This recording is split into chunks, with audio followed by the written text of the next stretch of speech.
Scott Narver, this weekend's the big weekend. I know, Jake Lloyd Bacon. It's Wrestlemania. Wrestlemania in the Netflix era. Oh, so I can watch it on Netflix? No, it's not on Netflix. It's just the Netflix era. Wait, so in a month could I get the discs from Netflix ordered to my house? No, that era of Netflix has ended. This doesn't make any sense. I'm going to call Mr. McMahon about this.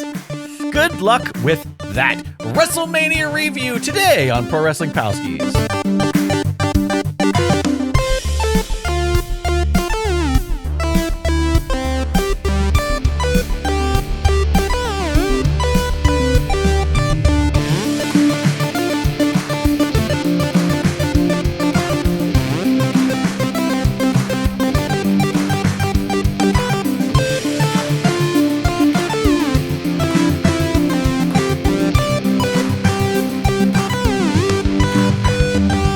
Hey, Scott Narver. Hey, Jake Lloyd Bacon. Hello to everybody out there joining us in the PWP universe. The PWP. Whoa! Special guest Tamina in the house. Okay, wait, I'm going to try it again. The PWP universe. That's what I was trying to say. The PWP universe. Pew Pew universe. Oh, you're going to get taken down on all kinds of social media for saying pew-pews. I don't get that. You got to be careful with some of the language you say these days. Is pew is it a bad word? Gun is bad, pew is bad, all kinds of words that it like flags it and goes like, nope. So people have to say weird things. Oh. They have to say like, you know that person unalived themselves or there's a real flintlock in place that the hammer came down. Well, the hammer's also going to come down because our current PWP champ, Tony Griggs, I thought it was Alex Hammerstone, is the reigning, soon to be defending champion for the month of April. If you would like to challenge Tony for that title in May, then you got to become a patron over at patreon.com/PWPalskis. Probably cost you $1,000 to do it. Where you can also...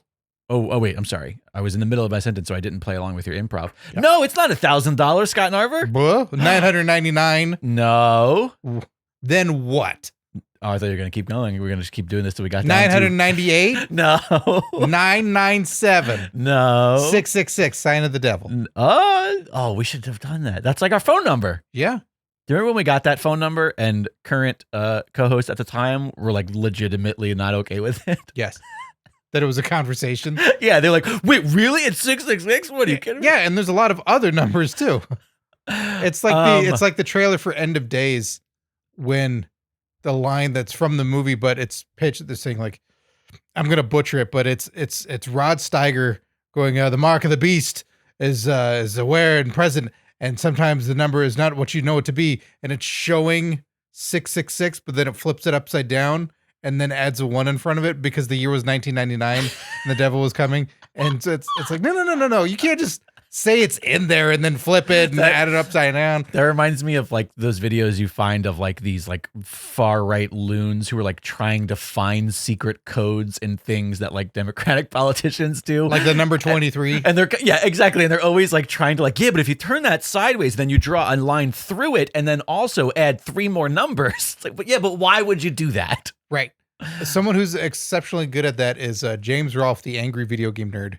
Yeah, I'm familiar. That every so often in his videos, he'll like Super Mario Brothers 3 is a fantastic example of at one point he goes off on a tirade of comically, of course, and just I think he likes to go down these rabbit holes to make bullshit Da Vinci Code justifications of conspiracy theories. That Super Mario Brothers 3 is a satanic video game. I love everything about that. And we'll just do all these things that we're talking about. All right, we need to somebody post that video in the Discord. Find it in Discord. $5, Scott Narver. $5. See, we came back to it. Wow, does it cut out any of the intro bullshit of not talking about the subject matter? This is what happens when we don't do a pre-show.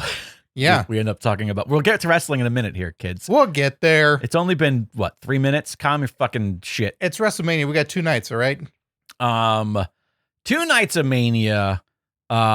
But multiple nights of Pro Wrestling Palski available to you over on the Patreon for just $5. Gets you access to everything, including the watch along series, which is now in video form. All of the old series there's just hundreds of hours of material. There's old videos. There's stuff from all eras, all hosts. It is a wellspring stuff that you could get for a measly $5. That's nothing. In fact, I'm irritated at how low it is. Why did I agree to $5? This should be $500. 2020 $500. See, now what happens is if you look at it, you just add a couple zeros, you add a decimal. It's like 2025. We had to do the $5. Right, we had to. Okay, so we're talking about wrestling. I have not watched any wrestling. I've been in a nightmare. Oh no, is this an old episode? I think I heard this one already. A rerun? Damn it, let me check and see which episode this is, because this is that episode where Jake says he hasn't been watching any wrestling. Worse than usual. But I need to apologize. You've taken away wrestling from your from your brain. I've replaced it with other things. I also want to apologize. Last week I had to cancel the program because I wasn't feeling super well. I had some issue with swollen lymphatic nodes. I don't know. What is that? What these are? Did you see a doctor? No, I don't have health insurance. Yeah, but you can go to an urgent care. I live in America.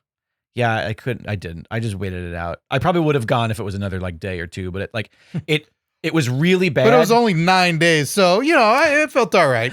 No, it was. So we were supposed to record on Sunday. Saturday, I was like, yeah, I'm gonna have to let you know because I'm not feeling super great. By that evening, Sunday morning, it was awful. And then throughout Monday, and then by the time I woke up on Tuesday, it still hurt. It still hurt to talk. But it was it wasn't as swollen and my tongue wasn't purple for some reason. So had it gone on more than another day or two, I probably would have gone somewhere. But did you have a lot of grape Kool-Aid? Are you pulling a Bert Kreischer right now? No, I don't. I don't get the second part of the reference though. I know Bert. I don't know the Kool-Aid part of that, but no. A lot of grape soda though. A lot? Yeah, Alexandra buys those $17 prebiotic sodas that everybody's are all keen on now. Sure. And the grape one's really good. It's the only one that doesn't taste like a crappy prebiotic soda. Oh, the cream ones are the best, I think. Yes. Yeah, she gets those too. I like the regular cream. The orange cream I don't like as much, but the regular cream soda is pretty good. Like the Barbie peaches and cream? Yeah. I haven't tried that one. That's top notch. Okay. Anyways, this is not a soda podcast. This is a wrestling podcast. Scott and I'm looking forward because I know that you've watched every episode of all WWE programming twice in the past month to prepare for this weekend's WrestleMania. It is a fair amount of segments I have watched twice because I've enjoyed it. Wow. So verily much. Well, I look forward to getting caught up. A lot of Jonathan Cena and Kodiah Rhodes. Their interactions. I never knew that was a nickname, Cody. Yeah. If anything, I thought it would have been for Bartholomew. That's his brother. We don't talk about him. Which dust is that? That's pixie dust. Yep, that's pixie dust. The one that Gold Dust was really mocking. Right. It's not cool. All right. So I look forward to you catching me up and us running down what's going on at Mania this weekend and maybe making some predictions. Yeah, so we got 2 nights of WrestleMania, of course. We got night 1 on Saturday, April 19th. And we have night 2, Sunday, April 20th, which is Easter. Easter Sunday. Has there ever been Easter and wrestling? And wrestling? Meaning, sure. I'm sorry, Mania, I meant. And wrestling ever? Has anybody ever wrestled on Easter ever in the history of time and space? Yeah, I think the bunny. I think Adam Rose's bunny wrestled every Easter. Try to keep those eggs in his basket and away from those damn kids. All those kids stealing his Easter baskets. To my knowledge, there's never been a Easter Mania. It's weird the reactions I've seen about it with people going I don't know if you can. Seems not great to do WrestleMania on Easter. It's Survivor Series was on Thanksgiving for a long time, and that was a big deal. That was hey, we can eat the meal and then we can watch a show. Yeah, basketball, football, all kinds of things happen on a holiday. And when it's in Vegas, I don't think it really fucking matters. I don't think the people who are going to the show really are worried too much about Easter. Right. And also, they were just at a titty bar before. Also, we've talked a lot on the show about Easter in my past with the horrific bunny cake that my mom made me showed and stuff like that. And your Easter bunny week issue from a couple of years ago. Easter week bunny issue from a couple of years ago, remember? The dead bunny? Yeah. Oh, yeah. Happy Easter. But in any case, I don't recall dinners being. I feel like Easter was always a breakfast and brunch. It was always an afternoon thing with the family. So by the time Mania's on, you're done with that shit anyway. Yeah, with that said, I'm claim to kind of have a family Easter dinner, Yeah. but it's never something that's Right. the same. We talk about it, and even when I told my mom, I'm like, Sunday's WrestleMania night 2, and she goes, on Easter, and I go, what does that mean? Right. And she goes, yeah, I guess you're right. All right, so we're set for Easter weekend, and there's a shit ton of other events going on. Like this, the overall oversaturation of what is happening with WWE for WrestleMania week right, is insane. The prices for all the stuff is insane. Right. I don't know how people are going to do it. There's a lot of people I know in the Los Angeles area that they're doing comedy shows, but I don't know of anyone who's actually attending the actual event of WrestleMania. Right. Either night. Right. Someone I know just gave up their hotel room because they go, fuck it, I'm just not going to do it. Interesting. This is too expensive. Everything around it is just, I had the opportunity to go do some shows. I don't know if I'm going to. I don't know if it really makes sense for me to go do the comedy shows and then just drive right on back. Right. I don't know. But I have no plans of going to Mania. I don't know of anyone getting comps. There's many a story of people that work through Netflix and they're saying no comps. Right. Fuck off. Interesting. They're not sold out, but I don't think it's going to hurt them in any way. No. Because the ticket prices are so right. Well, here's the thing is outrageous. will they drop day of to fill the place? I don't know if on WWE's side if they will drop them. Right.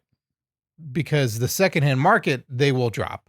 Of course. Because people will want to unload it and get rid of it. So that's the opportunity for people to go if they're in the area to go. But I don't know if WWE will just go, it's fine. Because I feel like they're at a point where at some point they just go like, yeah, whatever, let's just fill the seats. We don't care. Like, for the rest of it. Because it's still, even that not a sellout is still so many people. It's so much like it's people are like, oh, it's not a sellout. They're really hurting. You look at the number. They'll still get drone shots of those people were in the bathroom. That's what they'll say. Like, they're getting souvenirs. It's fine. Yeah. So and then there's the roast of WrestleMania, which is not going to be televised or anything. Yeah. Which is very odd to have a WWE event that is around WrestleMania. It's after night 2, and then it is exclusively for those in live attendance and not to be seen anywhere else. I think that's a branding thing. That's because they're like, well, yeah, we want to have outreach and we want to like do this stuff, but like we don't want our brand, we don't want video. Not like nobody's gonna shoot video in the fucking thing and post it online anyway. But they might be like, well, we don't want somebody standing in front of our logo saying horrific things. Meanwhile, they invited Hitchcliff on Raw. Yeah. Oh, really? Yeah, and he did guest commentary. Oh God, he was bad. Fucking it's all Taker's fault. That fucking piece of shit. Because of his one-man show? Because he met him and then he had him on the podcast. Ugh. They all already like each other. Fucking train wreck. So that's just weird overall that there's no announcement that it's going to be anywhere because they also always want to be mainstream, right? They want to be seen. Right. That's a very popular thing. That show is popular. And I don't know, maybe at some point it'll be released on DVD or something like that. So I don't know how people are going to do all this shit. If you're going and you're listening to this, and I'd love to know the breakdown of what you allotted funds towards. Right. Do you do any Vegas stuff? Or is it just WrestleMania? I don't know. This is such an unusual time for the fan. Yeah. Especially with a year of John Cena retiring. Right. Because it feels like you want to go to as last many spots Mania as possible. Yeah. Too. I don't know. I just want to shout out the chat real quickly, a name that I haven't seen in a while. So nice to see again. Alice Raider in the chat says WWE will give them, I'm assuming meaning all the tickets, to all the Netflix stars and bigwigs. They aren't going to lower to give actual fans. I'm not sure about that.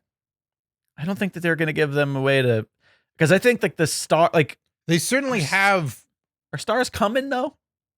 Like beyond the people who are they're going to show a camera on immediately. They've been having tons of people at these shows. Yeah, but are they there for the entirety, or do they move them to the seat for the shot and then send them backstage? Those are tricky because you can tell when they're behind the commentators that they're there. Mm-hmm. They're there the whole time. Like those are fans. Right. Yeah, because the Kieran Culkins, they're watching the show. They're fans. They don't fucking acknowledge Kieran Culkin. Right, of course. Well, they'll acknowledge McCauley. He's only an Oscar winner.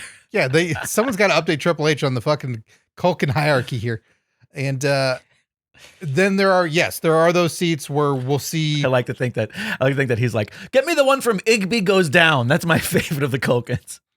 That's the one you could have had. I know. He's the Oscar winner. Come on. Great movie, by the way.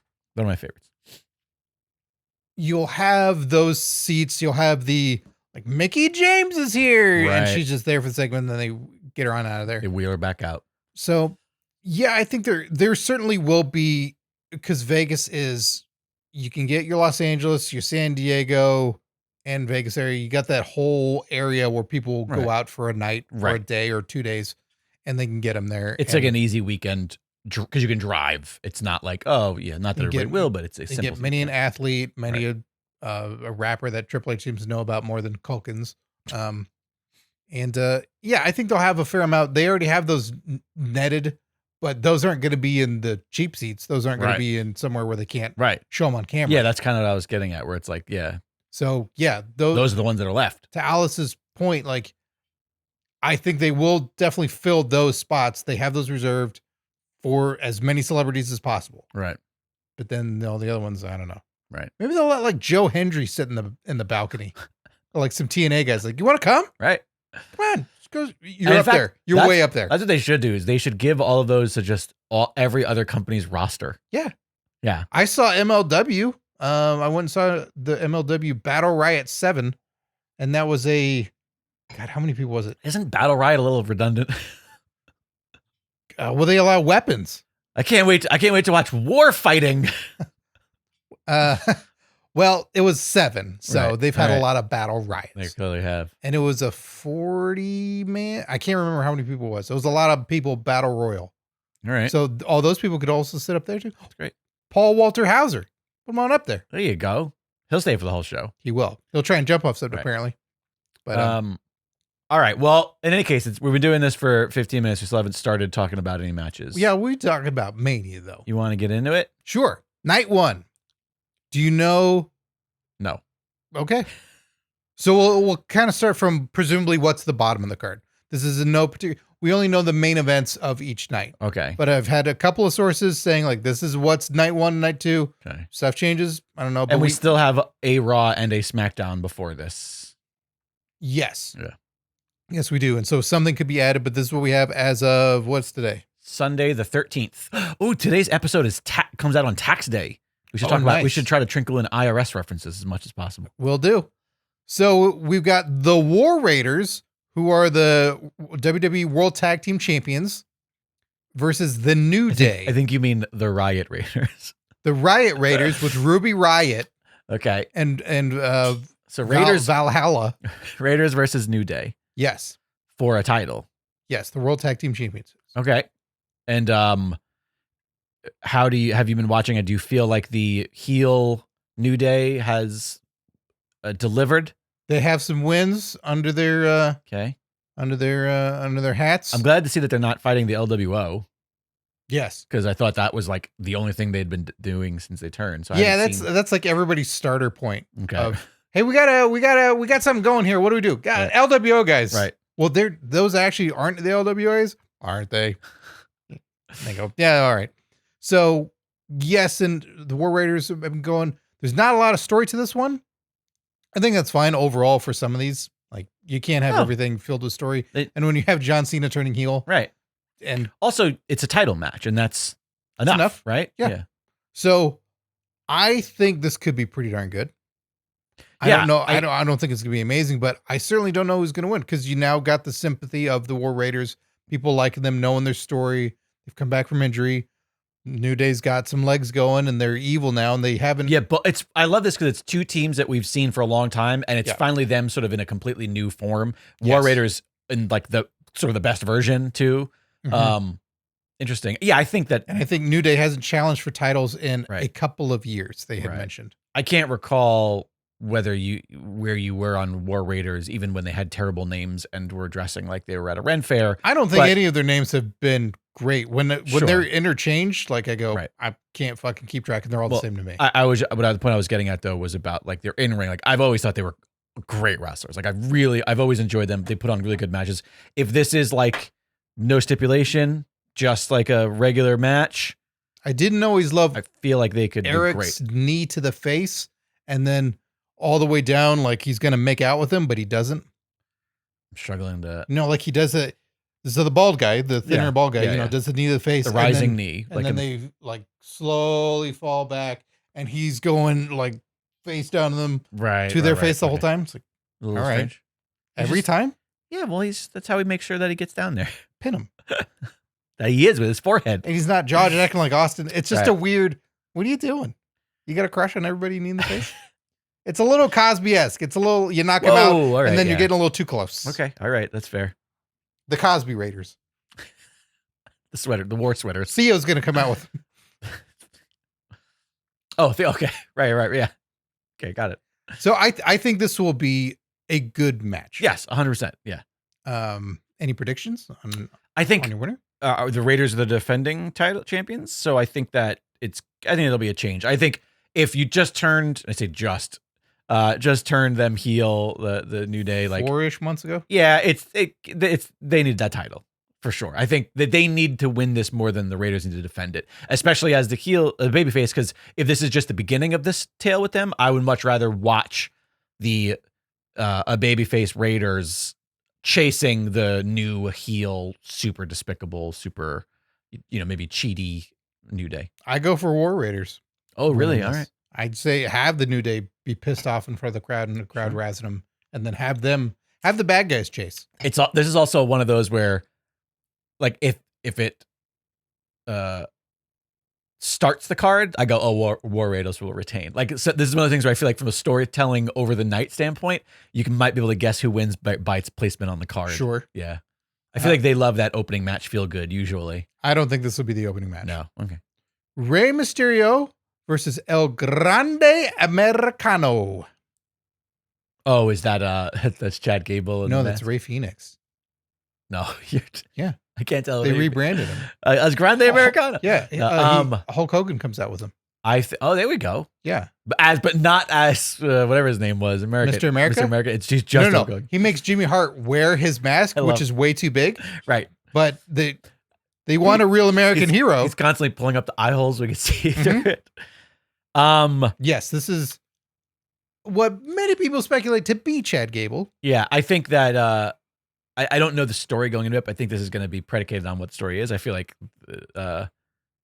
that Chad Gable's getting pinned here because it's Mania and he's been the bad guy. I love that you're going to have this answer for everything. That it's like, it's WrestleMania. Depends on the story. So good guys win. No, not always. Not always. But I think that for that story where it's like, I haven't seen it. I literally have not seen Chad Gable in this gimmick at all. But my guess is that he's having a good time. It's being presented comedically. Yes. And generally you want the goofy. Let it be known the Vinceisms of these things aren't totally gone. Totally. They carry on of, wait, who is that masked man? Yeah. That's Chad Gable. No, there's some other guy dressed as Americano walking around in the background. Chad's like, it's not me. Right. Oh, that's fun. So they're playing with like a mist. I hope it's like a guy completely built differently.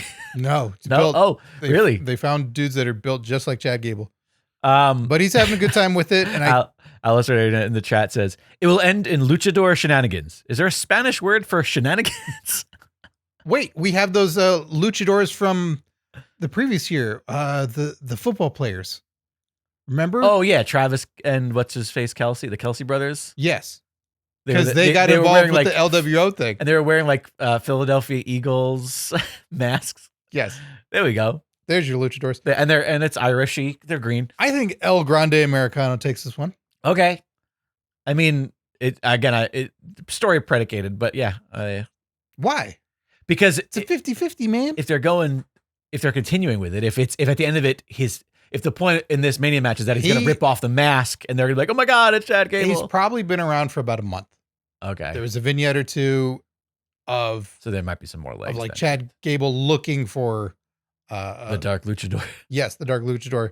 And then he has not been around for too long. So I don't know. I think he's going to stick around. All right. I like that. Ray can take the L. Sure. He's got to make a guy. We got Jade Cargill versus Naomi. Who's the babyface and the heel going into this one? The babyface is Jade Cargill. Because Naomi was the one revealed to have attacked her. Oh. That no one knew because no one asked Jade Cargill and all the time that she was out. Who attacked you? Yeah, who attacked you? And she saw it wasn't from behind. Yeah, and Naomi revealed herself and Bianca seemingly didn't really ever check up on her as a friend. So Okay. Naomi's evil now. Yeah, Jade. I mean, I feel like Jade was handled really well at the beginning of her debut, and then being put in a tag team and being kind of protected. There was still some wonkiness there. She still has such star power, but she still is lacking some of that wrestling. She's a little clunky. Yeah, and I don't. Sure. And we know my thoughts on Naomi as a wrestler. Like I've talked about. But now she's evil. I know, but it shouldn't be predicated on like fun spot moves. You know so what I mean? Is she wrestling with more intensity as a heel? I don't know. There's like one match versus maybe it was Mia Yim or something. Right. I'm like, I'm not doing this. I'd like Naomi to win this. Oh yeah, I'd like. But Jade Cargill's a face and it's WrestleMania, a feel good moment. But I don't think if this is just to like set up Jade to do something different. I get like as a story, like this is her first true like singles feud, I think, right? She's been in like a triangle of singles stuff where it was like different people, and then she was in tag teams mostly. But she hasn't had like a one-on-one feud yet. There's always been she's messed with someone, or Chelsea Green said too much shit. Right, and she's got to fight Jade. Yeah, I would go with Jade for the win here. Okay, because Bianca's still a factor in all this at some point. Oh, right, sure. But I think Jade can win, look impressive, do all that, and Naomi can still complain or still have cheated or done something, or you could do a count out for this or something. So there might be some shenanigans here as well. Yeah. Not luchador shenanigans. This would be like Black Girl Magic shenanigans. You said it, not me. Yeah, what's wrong with that? Magic isn't real, buddy. Oh, all right. Tell that to my card collection. Oh. I actually don't. I've never played Magic. They gathered? Yeah, they gathered. Yeah, okay. Nobody's ever gathered. You gather them. The Magic doesn't gather. You gather. They just get brought together. The nerds in the comic book shop don't gather? Yeah, okay, that's fair. They do. They don't shower. But they gather. That's fair. They gather a stank. This one, I am very excited for. This had a lot of back and forth of basically where was Jacob Fatu going to be in this card? Oh, because he's going to be in there somewhere. It's undeniable. But he is facing LA Knight for LA Knight's United States Championship. Oh, that's a great pairing. That could be really, really interesting. I'm bummed, as I say, for a lot of these, especially around WrestleMania time, that we don't live in the house show circuit days. Because they haven't been working a bunch. And this could have the stuff ironed out, and they could have a really solid match. But yeah, I mean, they might be running things without an audience, but that's just not the same. It's not the same. Yeah, because the audience can ultimately tell you like what works and what doesn't. Man. But this could be a really interesting. This could steal a show on night one, I think. That I really could. I love that matching of styles. I think that the fans know that LA Knight has that something special, but they know that Jacob Fatu does as well. Yeah, but I feel like Jacob Fatu has already gotten a better treatment than LA Knight did from the jump. Yeah. So I feel like this is a good pairing for LA Knight. Because people, all eyes are already on Jacob, and they're going to be excited for that. And this is one of those things where it's like bringing him up. Like I feel like tricky. Does the crowd go, yeah, LA Knight, we like you, but we're going to chant for Jacob Fatu this night? Oh, is LA Knight right? Because he's still the face that people love, but Jacob Fatu is cool. Yeah, but you know what? Dangerous. There might be our shenanigans may continue. There might be bloodline shenanigans. There's been with him and Solo and not Sin Cara Tonga. Sin Cara? What? The one that fucks up all the time and gets hurt. Oh, is that what you call him? Tongaloa and Tama Tonga? Tama Tonga. Right. The one that people like, they've kind of all been at odds. But Solo and Tama are still together. Right. But Jacob Fatu is clearly like rising up above them and not waiting for any decisions anymore. Right. He's staying tall and going like, I'll make this happen. Okay. You didn't make this happen. I'll do this. No more. Right. I love you. I was gonna say, is it I love me? He might. Yeah, great. Or maybe he loves LA Knight. I love, yeah. This is a tough call. It's a really tough call because I feel like no matter what, it's a win. Yeah, I feel like giving him his first singles championship at Mania is great. That's good. It's fun. It's still new. It's a good title for him to have. But also, LA Knight getting a victory at Mania, defending the title against this guy who's a huge star and that everybody knows is dangerous, really solidifies. Actually, I kind of want LA Knight to win this more, I think. I don't know who will win. I don't know what my prediction is, but my desire is an LA Knight victory. I think I'd go for that too, ultimately for the story of, because Jacob's had a lot of moments where he seems to be the main guy that something happened, the match happens, and then he goes a little too far. Ref's like, all right, get out of here. And he's like, all right. And then walking halfway up the ramp and going, you know what, fuck this. Going right back and then doing some more. He's getting the Bronson Reed spot because Bronson Reed had got hurt. Right. And so it's now all eyes on this is our next monster. And he's been doing a lot of stuff with Braun. So it feels like maybe Jacob goes off the rails, even though LA Knight wins it. Right. Or like it could just simply be that LA Knight plays the like, he might be a crazy werewolf. Is that the gimmick? The Samoan werewolf? Like, yeah, he might be this crazy monster werewolf, but I'm smarter. We should fight him during the daytime. There we go. No, it has nothing to do with the daytime. It has to do with the moon, right? Yeah. But if the moon's not out because it's daytime, then LA Knight's got the advantage. But the moon is out during the daytime. Is it? It's out. Do you see it right now? Do you see it anywhere? It's the ceiling above us. Yeah, exactly.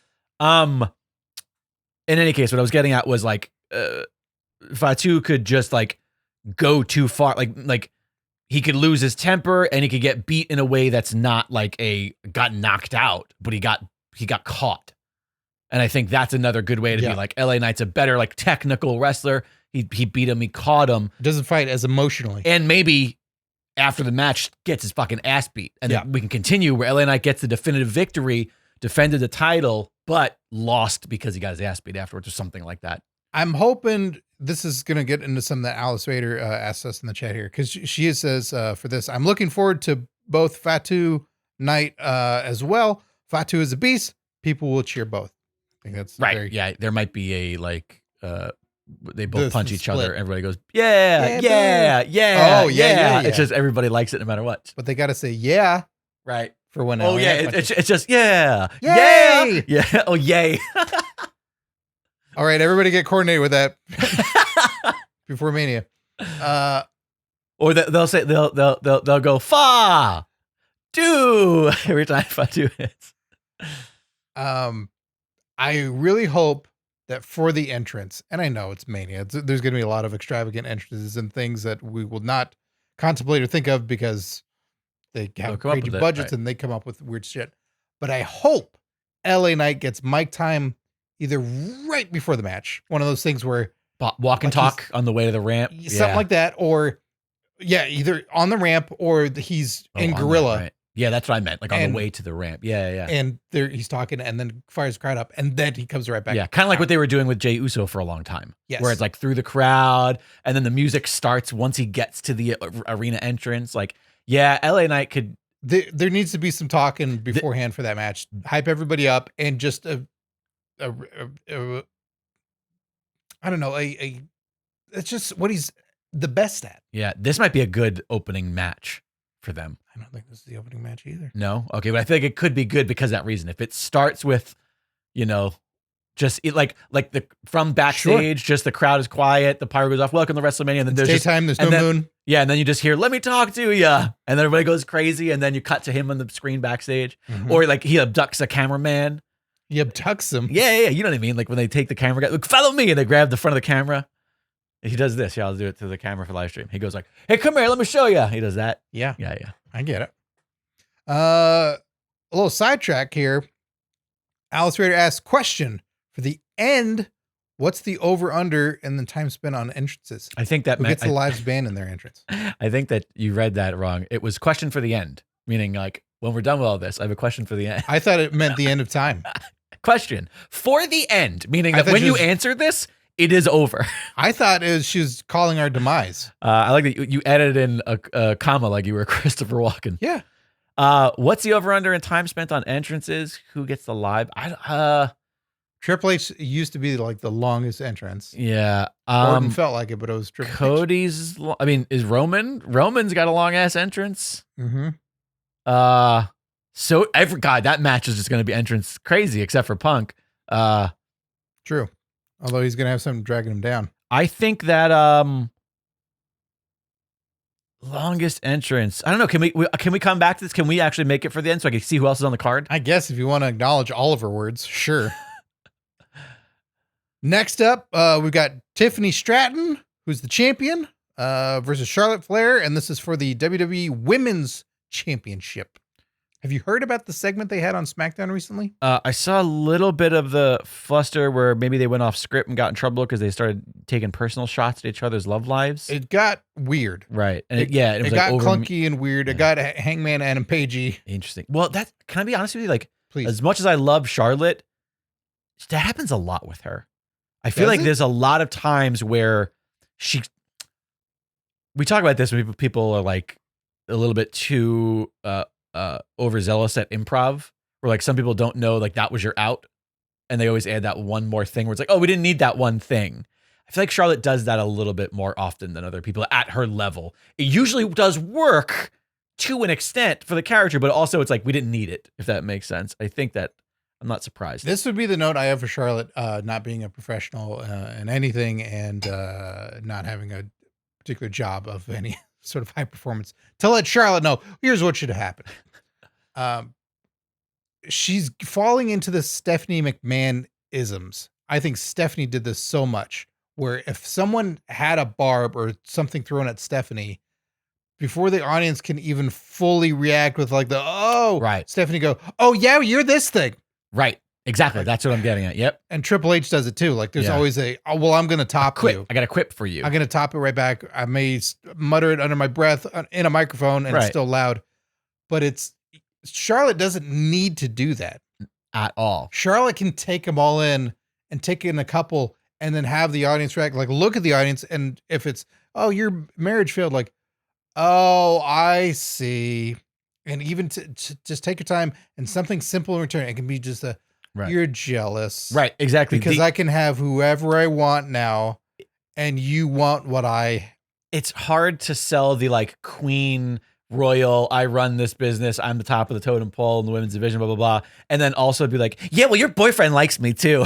Yeah. Like it comes off a little bit more catty and desperate. Yeah. It comes off childish. Yeah. She doesn't need to fall into that trap. And I can see if it happened legit. Right. That Liv could do that. Yes. Liv could get away with that and be like, all right, yeah, you are that needy and annoying. Yes. But we talk about this where it's like the monster doesn't react and that's what makes him more scary versus the monster growling, which is less scary. Yeah. Yeah. Charlotte can just own the room. She already owns the room. Just own it there too. Just own the presence of it and laugh at what they say. Laugh at her. Yeah. Laugh at her. We've got Gunther. We didn't pick who might win that match. Oh, right. It's so hard to think that it's not Charlotte. Yeah, I go Charlotte. Yeah. I mean, she came back from injury. That's just a WrestleMania trope. Right. Also, like, are they that I don't know. I haven't been watching. I don't know if I've mentioned that or not. But are they that invested in Stratton where they're going to give her a Mania victory over Charlotte, their golden goose?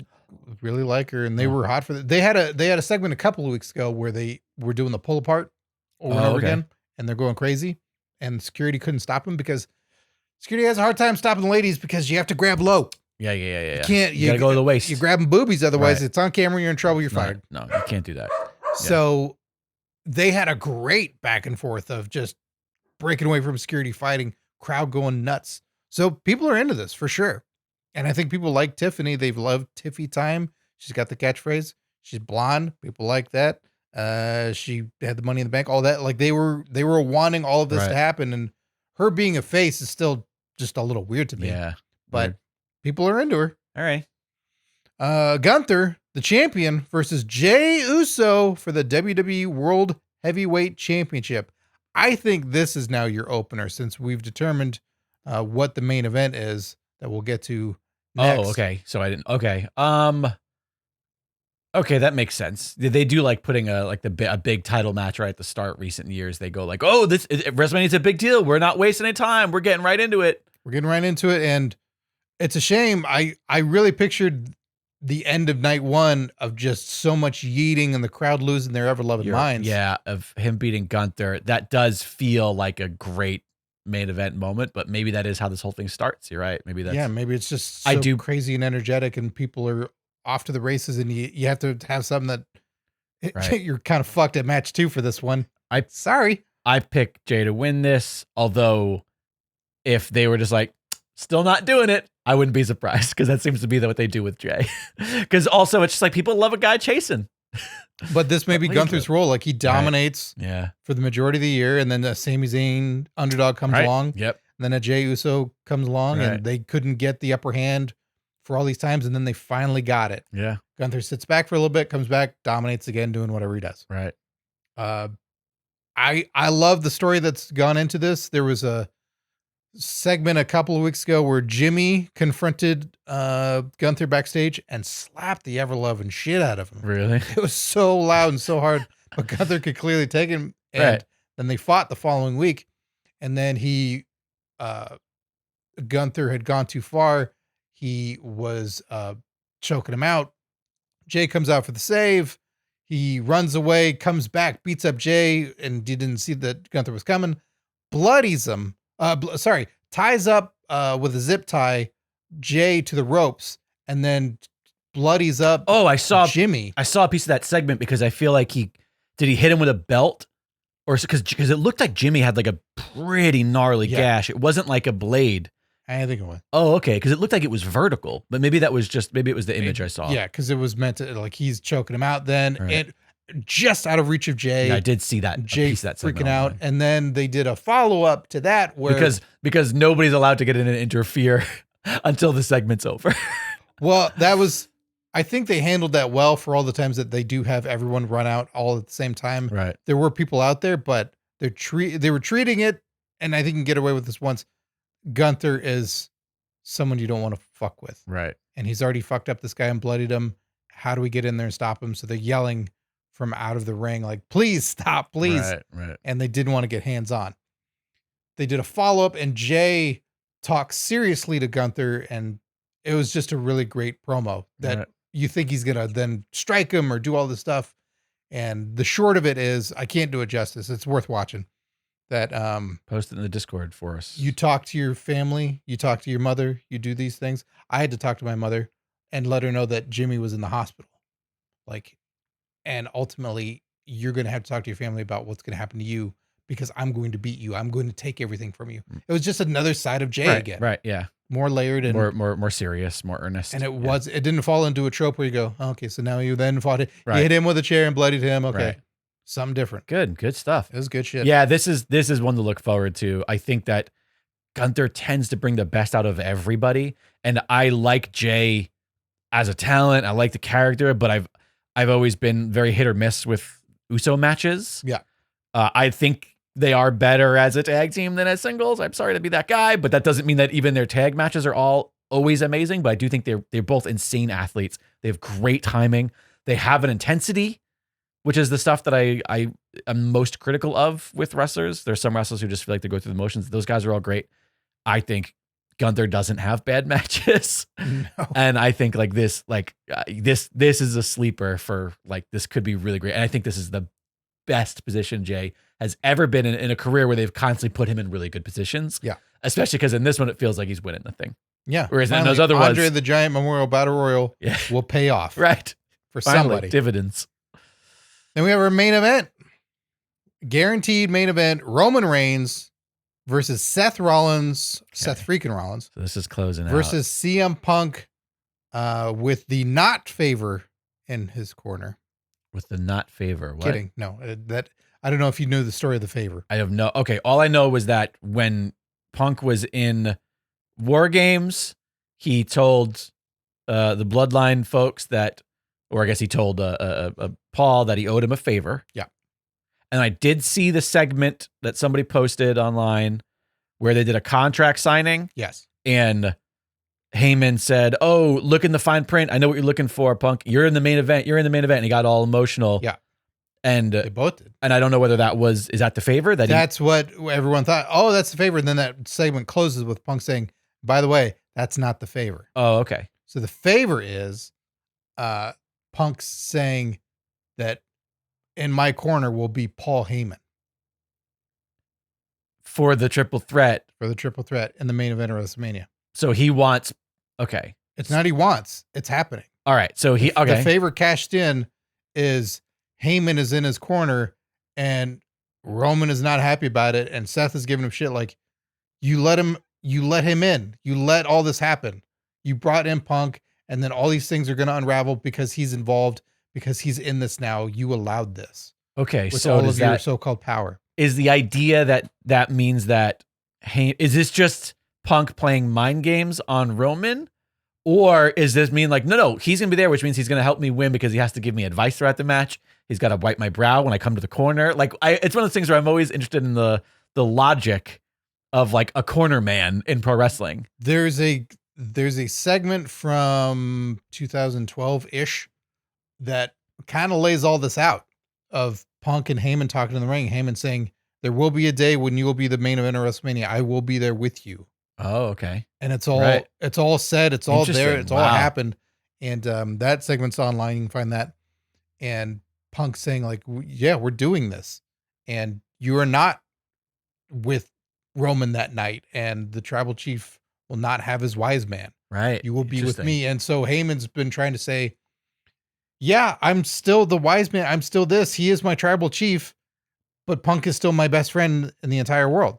Okay. And it was Seth. This was something I talked about in the Discord a little bit, where Heyman is so much better at any of this than Io Sky will ever be, because he was being pushed around by Rollins, and then Heyman stood up for himself. Okay. And was basically like, Rollins was trying to go like, pick a side. Where are you at? And Heyman's trying to go like, I can have multiple sides. Right. Like, leave me alone, but I will be with Punk on the night. Right. And Roman's just still pissed about it. Sure. And it's just causing turmoil, because I'm sure Roman's going to ask or do something, or it's like, give me that. And he's going to be like, I can't. Right. I don't move during matches. You should know this. Right.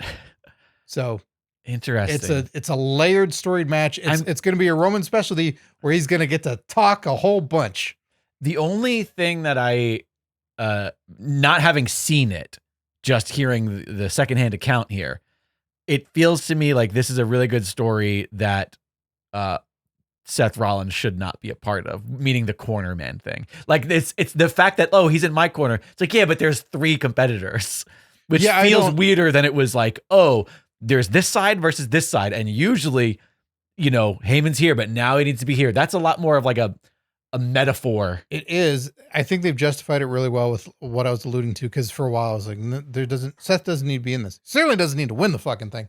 But Seth's whole point of all of this is basically like, Punk is a poison. Punk shouldn't be here. Right. Punk, if you allow him to gain this power momentum, he will do what I say he was always going to do, was ruin this place. Right. He tried to take it down before. He's trying to do it again. You think he's a good guy, but he's not. Right. And Roman, you let him into the war games. I said, no, I didn't want you to have your power again. I'm trying to make this place better again. Now you let Punk in. You're going to cause the demise of this place. Right. So that could lead to a Punk heel turn. That could lead to Punk saying all this, and then Seth being that voice and all this. So like, I told you. Right. Yeah, it is interesting to see what role. Is there any world where all of this is also just because Rollins is there to take the pinfall so that they can save Punk and Roman a little bit longer? I mean, you can get more out of all these. Right. Yeah. Every combination of Yeah. the two, even Punk and Roman, Seth and Roman, which we've seen a bunch, but there's still plenty of story there. But I think anyone can get pinned in this. Anyone this could could be tap out fun. in this, and it's fine. It's fine. It leads to more. Yeah, this is a fun one. Yeah. For a triple threat, I can understand why people are upset that Jay's not in the main event. You got 2 fucking titles of everybody anyway, so that's a problem. Main event Jay, there's a problem that he's not in the main event. I wonder why that is. But show opener Jay. These are the 3 right. 3 of the biggest stars they got, 2 of the longest tenured ones that they have. Right. Punk, you check that box. One of the oldest stars, regardless of the fact that he was gone for so many years. He's a megastar. He's still, You get to tell that story of he's the main event now. It's something he's been chasing forever. It's a feel good moment no matter what. Yeah, this is a really good. This is a good scenario. Do you have a prediction? I just don't want Seth Rollins to win. I think Punk has to win it. I think in order for all of this to come to a good storytelling head with what you just told me about Paul Heyman being in Punk's corner means I think Punk needs to win it, because Otherwise, it feels like a waste opportunity, unless it's going to be that Heyman screws Punk over. Right. Where he couldn't do it. At the end of the day, he still helps Roman. Roman gets the victory. That's the only instance where I see Punk losing this. I don't see Seth winning it in any capacity. Or he becomes Paul freaking Heyman. Right. And you got a couple of freaking guys. I mean, and then he has to dress weird. That would be, all right. Changing directions here. I'm desperate for Heyman to turn on both Roman and Punk, side with Rollins, just so that he has to dress like Rollins, no matter what Rollins is wearing. He's got a matching. He has to wear a version of that. I want to see him in those giant red boots. I want to see him in like the big fufu, like the purple, that awesome purple thing that he wore that one time. That was just, oh God, I want to see Heyman just struggling down the ring with a fucking train, like a bridal gown train. Oh my God. I need that in my life. I can see Reigns winning this. They're certainly heralding all his accomplishments of the most main events of WrestleMania. I mean, they clearly love all these guys. There's no doubt. I could see Roman winning it. I feel like Roman and Punk are the options. I feel like Roman wins it in the instance where it's because of Heyman. Whereas I think if Punk wins it, I think he wins it clean. But it also doesn't mean he pins Roman. I think Roman beats either Punk or Seth because of the help of, although it's more important if it's Punk. Roman beats Punk with the help of Heyman, or Punk beats just Seth, but not Roman. I think those are the two potential outcomes. What's your match of this night, you think? I think that main event, just because of the story and the competitors, the Punk of it all, Punk's main event at Mania for the first time, like it's going to be hard for that not to be. I think that is it the U.S. title match the LA Knights holds? Yes. I think that's the sleeper for the match of the night, falling behind it. I go with match of the night for me is LA Knight versus Jacob Fatu. I think Roman's going to talk too much for me to ultimately love it beyond anything else. Right. I'm sure it'll still be fucking great. What's your bathroom break? I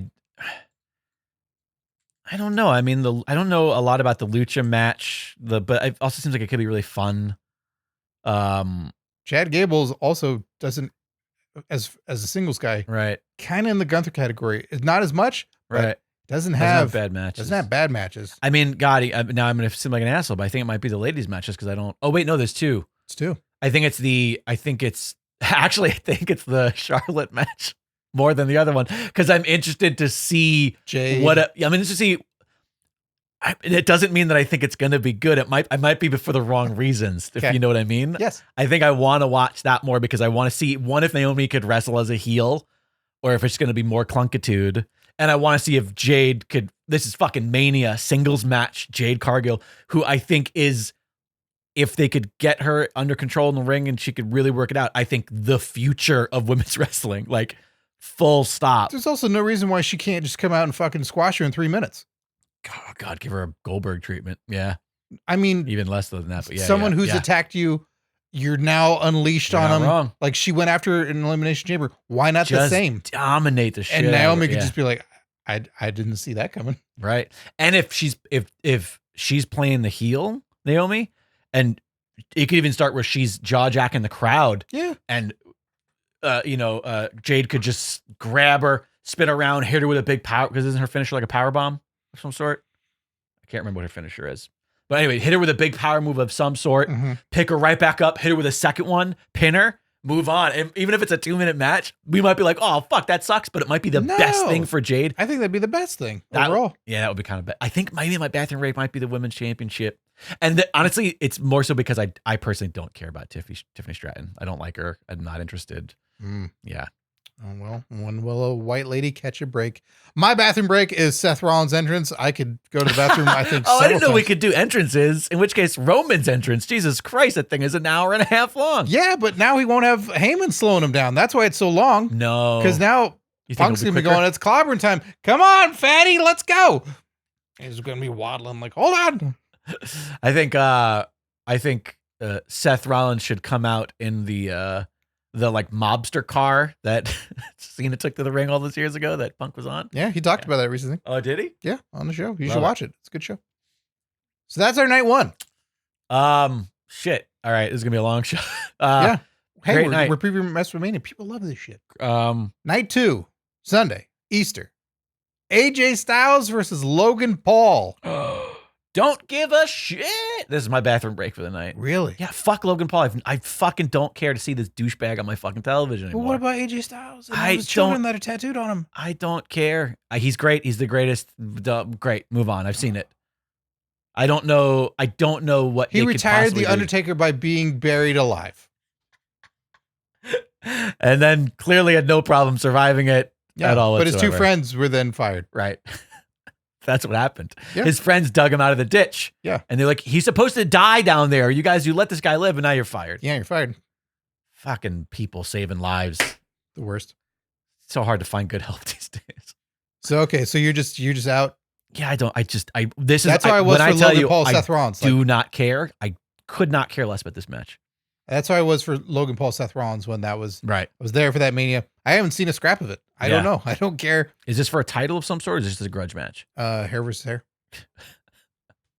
Great. No, it's not. It's just a match. I'm into this. I will watch this. I will certainly skip Logan Paul's entrance if at all possible.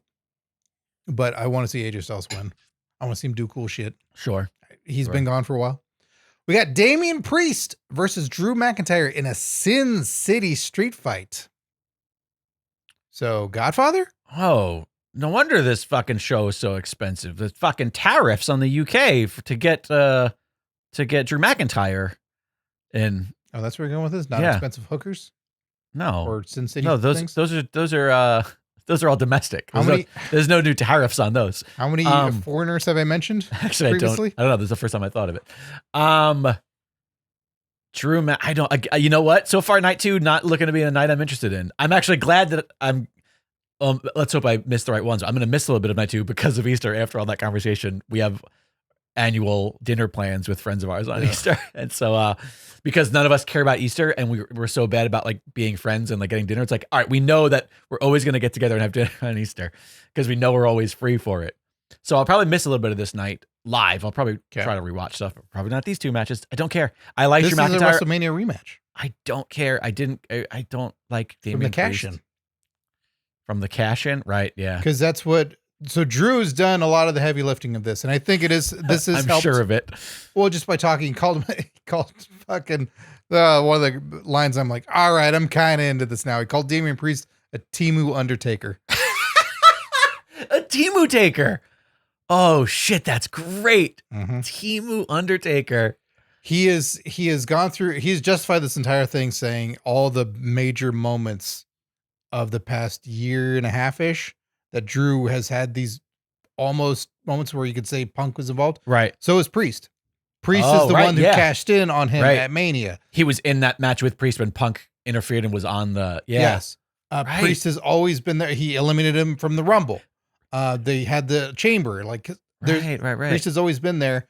And I think this is a great opportunity for Priest to step it up because it's always not quite been there for me. Same. And maybe with the help of weapons and they could do some crazy shit. Know what? Like that helps out. The fact that this is a Sin City street fight makes it more fun. I'm sure this will be... But Drew's fucking on fire. I He's a can't really not good watch heel. Drew. Yeah. So Is he gonna...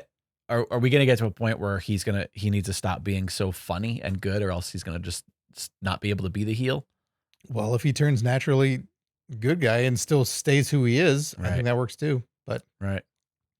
people love to boo him, you know? Right.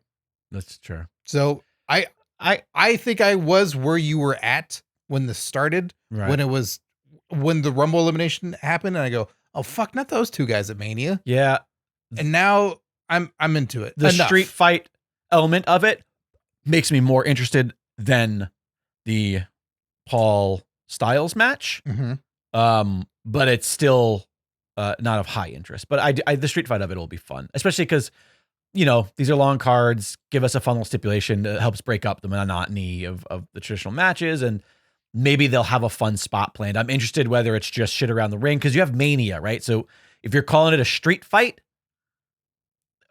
let's go to the backstage. Let's do something out on the road, do a pre-tape, do something. Strip. Yeah, do something on the strip. Exactly. See the Godfather there with some All right. hose? I want to see somebody get thrown into the Bellagio fountain. They'll never make it out. Something ridiculous. Like there's a lot of fun options there. If it's Priest, he's gonna lose all that guy liner. It's gonna be all. I'm sure it's waterproof. Is it? Yeah. Liv Morgan and Raquel Rodriguez, the Tag. champions, versus Bailey and Lyra Valkyria. Too many What? Y's in those names for the WWE Women's Tag Team titles. So it's okay. I mean, it sounds like an interesting match. I like Raquel a lot more than you do. Sure do. I like Liv. I like Liv. I like both the other ladies as well. You should learn their names. There's too many Y's. Too many Y's. Listen, things I'm not going to learn. Too many limes for Sheamus. Wait, too many Y's for these ladies. All right, that was probably better than what I was going to do. All right, I'll do mine. Like pretend you didn't do that. Okay. Do you want to know? I'm not going to remember these ladies' names. I'm also not going to remember the name of Jeff Hardy's band because there's too many Y's. Peroxide Jen. We lost our connection momentarily to the live stream. Sorry, live streamers. Yay. Anyways, yeah, I definitely think that this has what it takes to be a good match, but I have no emotional investment into it.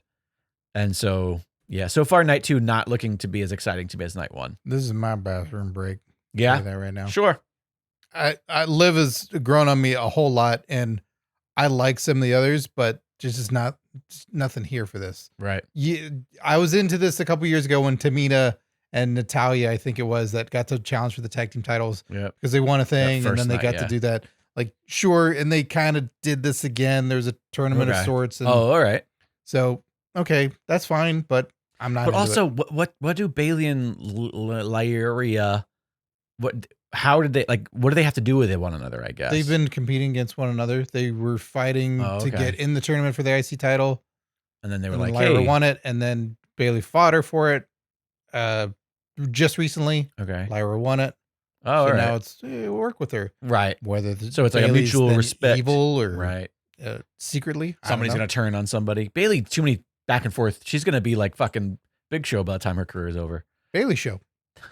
Braun Breaker, the champion, versus Penta, versus Finn Balor, versus Dominic Mysterio for the Intercontinental Championship.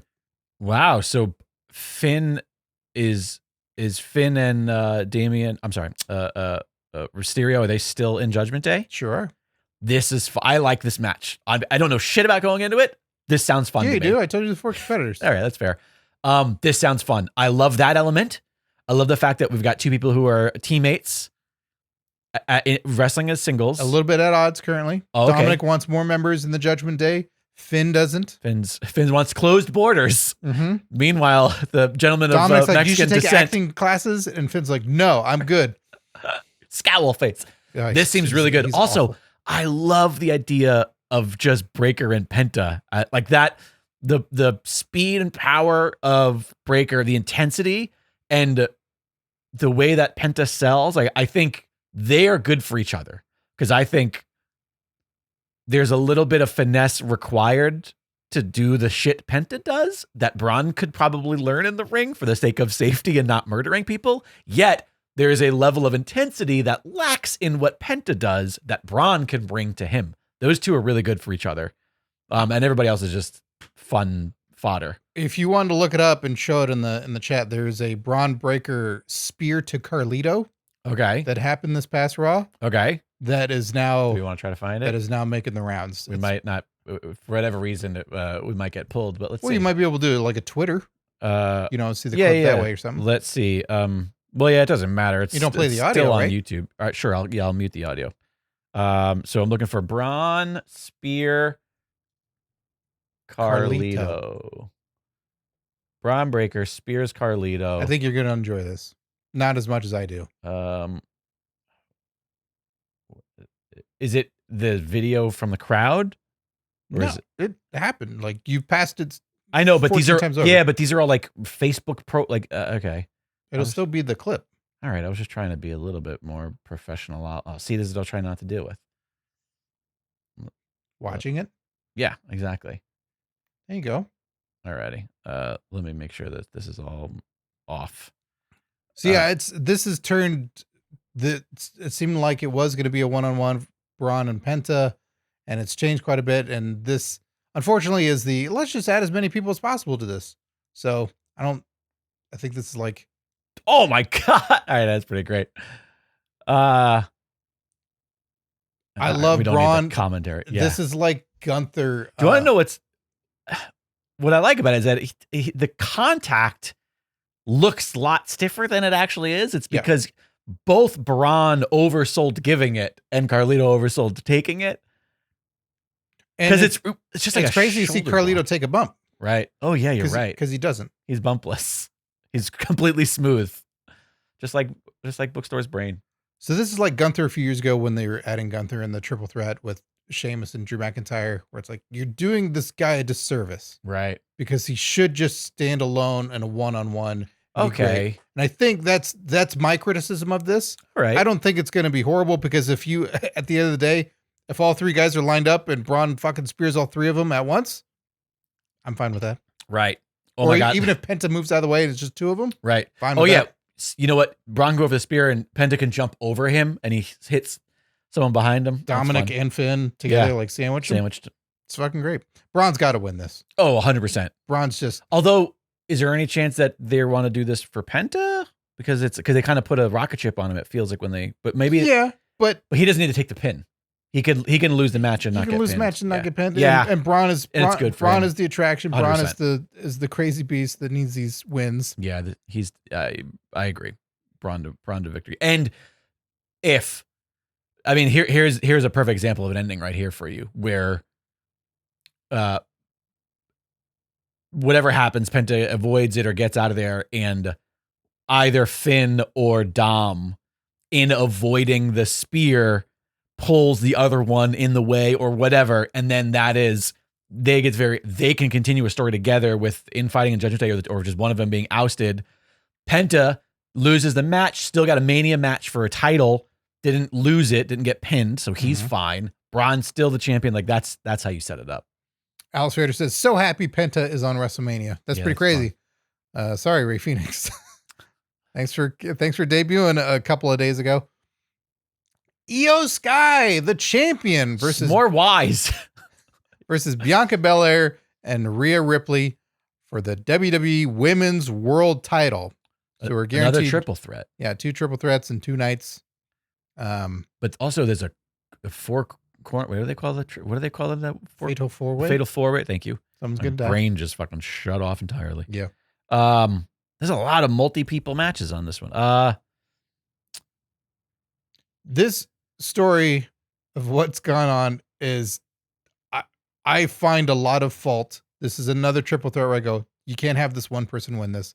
No way. Io Sky, anything that I thought was like, it's kind of passable, it's gone away. Really? I am not a fan of Io Sky anymore. Oh, interesting. Okay. Bianca Belair and Rhea Ripley, why it's not these two for the title. Yeah.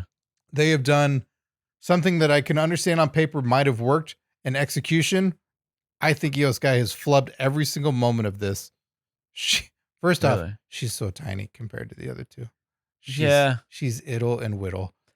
And they have done. Is she flying all over the world? Is she Sky? Is she the queen of the sky? She's not the queen of the sky. She always ends up on the ground. She's the queen of the ground is more like it. Joaquin Wilde should be the fucking queen of the sky, if anybody. Okay. That dude gets air. Right. He barely comes down. It's like, I also would love. He's not coming down. I also would love to see him as a drag queen and call him the queen of the sky. Sure. Because he would be great in drag. He's a very pretty boy. That bone structure. Oh yeah. Yeah. Yeah. That's for people who watch wrestling. Well, okay, great. They've done all these moments. Io Sky ended up beating Rhea in a Raw match for the title. Massive upset. Like, oh, okay, what are we doing here? Rhea's been working her way back into the title picture. A lot of segments have happened, but it's been a lot of Bianca and Rhea jaw-jacking at each other.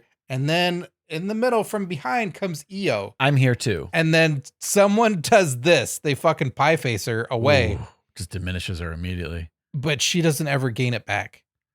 Io, that's not good. Like falls down. That should be her from Rhea or Bianca doing it. It's happened multiple times, and in no way does she come back. Like she doesn't go to the rope and and splash both of them. Like that's the thing is she'll do like a drop kick, but in no way it feels like she ever gained any. That's the story though. There's no like switch and she goes crazy, wild-eyed. It's just not there. When you also see the other two and the other two who can throw punches, right? And they look great. And then when Io does it, you go, "What the fuck is this? That is you're not making contact. These look totally fake." Everything about it is these two are at the top. Yeah, they're fucking outstanding. There's a legitimacy, and then there's someone else here that shouldn't be playing with them. Yeah, if you're gonna do that, Io needs to be the crazy. She needs to be the loose cannon, the unpredictable, the one that they're overlooking her, but she has that thing that they don't know about. Like I think other people probably feel it and they connect to it. Sure, I don't at all. I think the funniest segment was there was. Adam Pearce was out in the ring with the world title, the women's world title that wasn't on Io. She didn't bring it out to the ring, so it was on a little table with a little, stand and all that little velvet shit. So he already, there's already this created. Hey, give me that. I need that for TV. Well, can't I walk out and put it on the table? No. You give me that. We want the camera on it before you hit it. Can you do that to Bianca or Rhea? No. We'll walk out with it. So it's on the table. Io comes out, and I think her shoulders are eating her neck. It's just going away. It's just turning into this weird little thing. So she comes out, and she's barely taller than the table that's holding her title on there. Okay. And then the other gals come out, and everybody's adults, and then this tiny little person. All right. And she doesn't hang with any of them. Is it? Do you think that the language barrier is also a thing? Because I feel like she's not the greatest talker when it comes to. She's not. She doesn't have that thing that Asuka had where it's like, you could just have bad English and that's what makes it great. Yeah. Yeah. She doesn't have, to me, that extra level of charisma that Bianca do and that Bianca does and Rhea does. Bianca do. Bianca don't. Bianca sometimes. So either when they talk or just their physical presence, it's just not there. It's for me. Yeah, so. I get what you're saying completely. But I know that's not how everybody feels. I've tainted the pool by saying this to you, and I know that, and that's unfair, but that's my job. See, I don't dislike Io Sky. I dislike what at least I feel like they make her do in matches. I feel like the Io Sky of the heyday of NXT, the early, even when they first brought her up with what was the first group called? I don't even fucking remember if it was pre-Damage Control. I don't know. I feel like a lot of that mystique and a lot of what was there has gone away, which is what I feel like the thing that WWE critics criticize about what happens to certain wrestlers in WWE. She is an example of when they are correct, where it becomes nothing. It's just like everything that the character had, everything, all the edge, all the uniqueness, it conformed. All the cope. All the cope. It conformed in a way that was negative versus you learned the good way that WWE does stuff and it made you better versus I don't know. I think ultimately she just doesn't have much personality.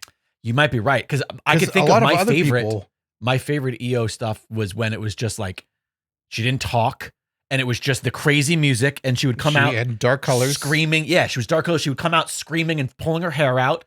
And then she'd get into the ring and then she'd beat the shit out of somebody. And that was it. Segment over. As a good gal. Yeah. It's like, but who are you? She was still a good guy then when she was doing that, but it was just. Right. But now when it's just, you are a good gal, what do you got? Like, who are you?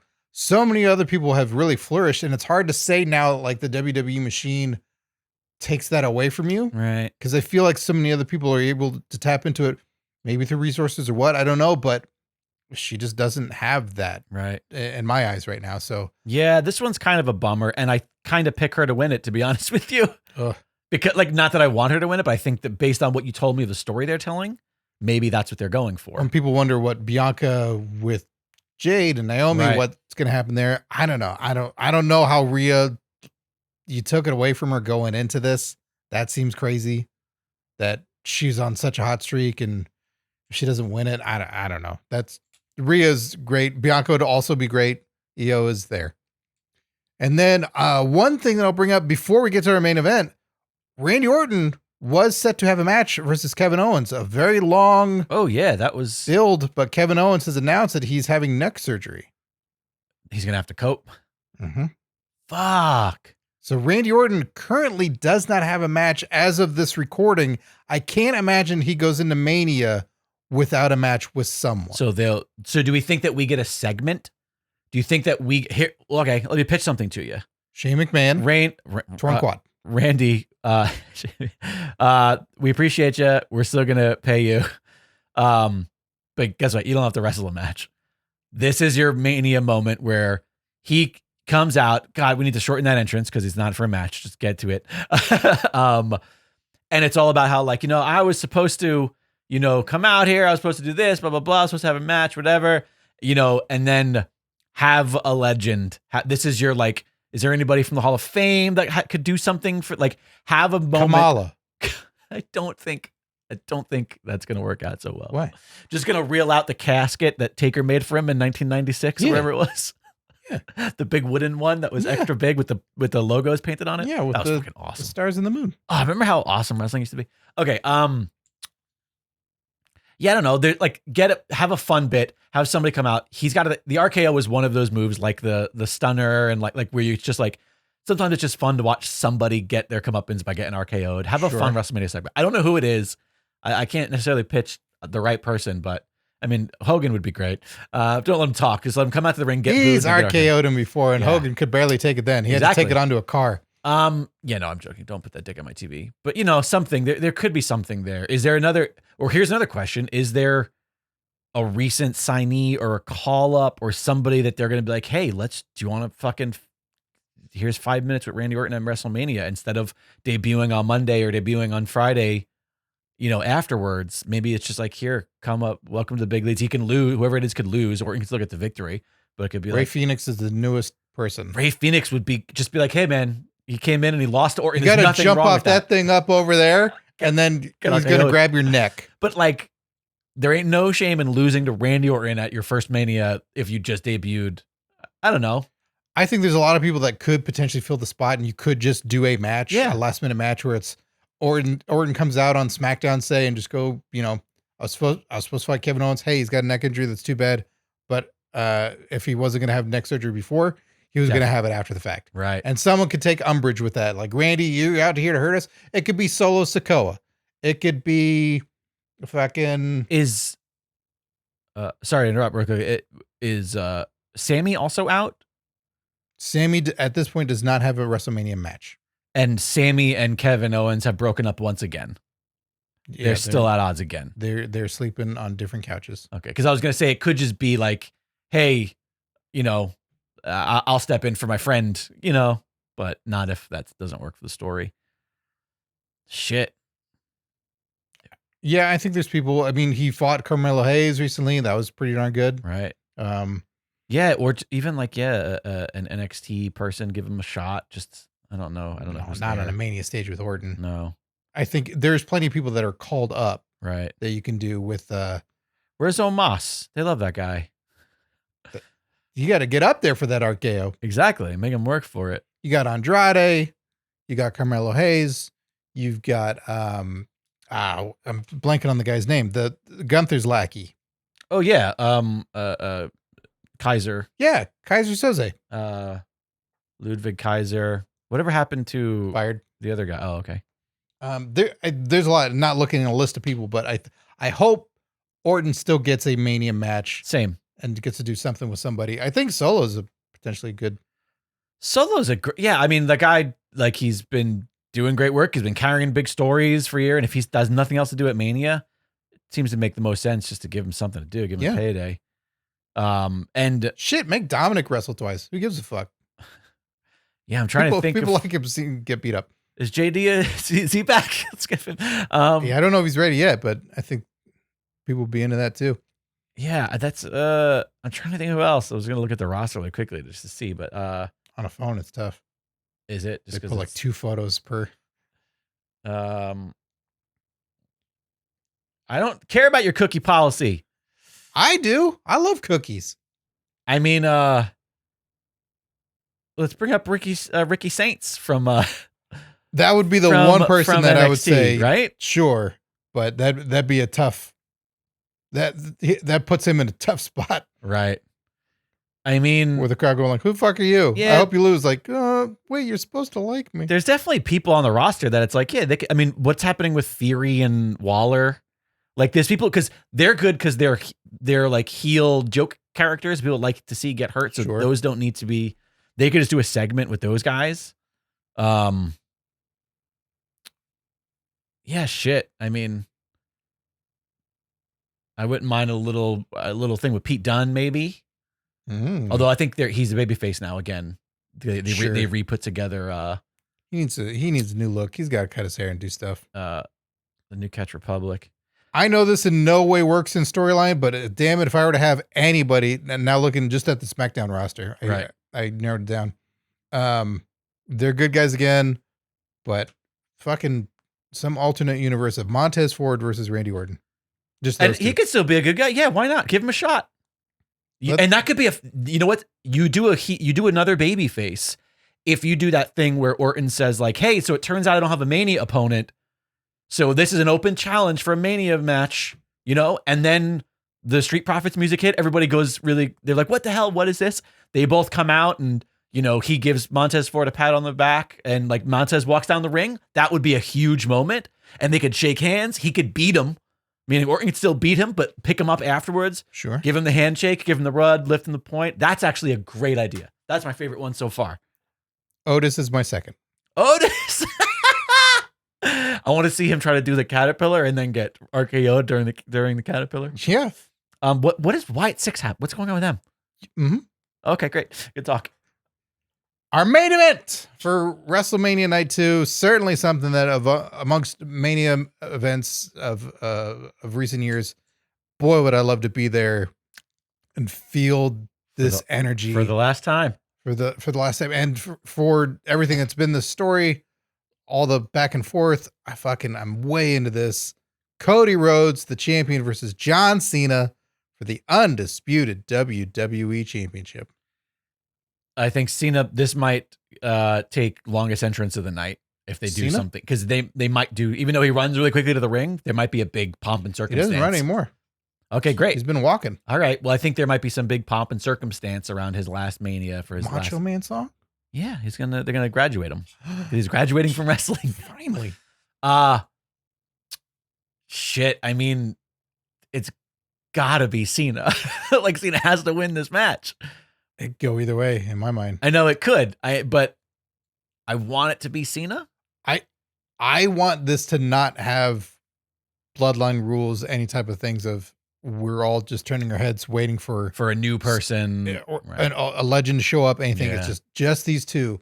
I know Rock and Travis Scott are probably elements that could be attached to this at any point. I hope it's just these two guys. The Rock might come out before Cena and like just stand there. You know what I mean? Like for Cena's entrance, I could see, because they want to give that crowd the Rock's entrance with the music and the second they do that, bolt. It's when's he coming back down? Yeah.